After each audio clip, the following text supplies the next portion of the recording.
Meron, dun sa kabila. Hello, si Idol! Pumunta! O, team basketball. O, limahan na. Ito na. Fell out of place. Unlock the giants. I'm too young for dying.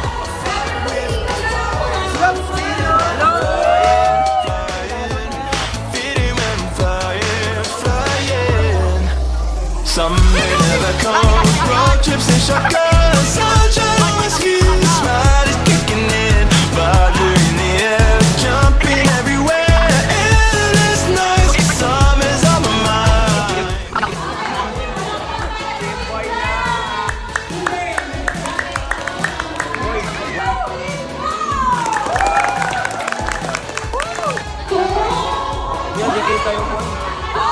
Dressed in sunshine and good times. Changing the station with an open mind.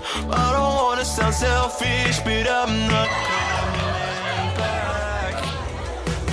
The highs of your touch like vertigo.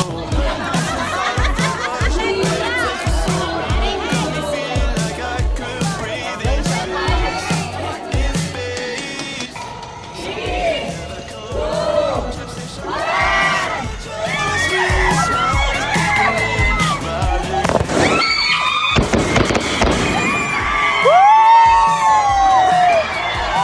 It's a girl!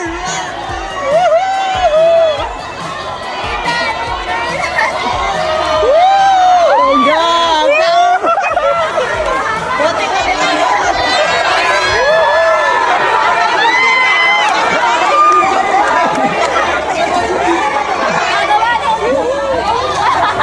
What can you say about your beautiful daughter?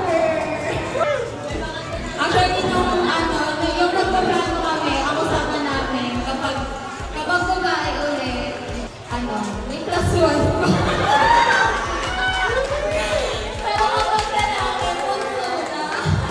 Kasi sinayan kami talaga, ang gusto niya ng babae. Parang simula pa nung baby siya, laging gusto niya ng babae kasama.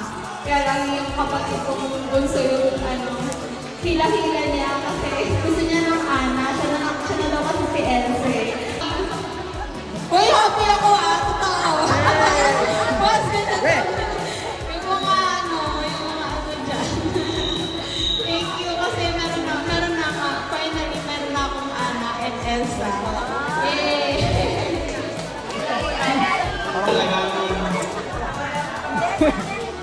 Malakas yung faith kay Lord eh. Sabi ko, Lord, kailangan babae. Yun.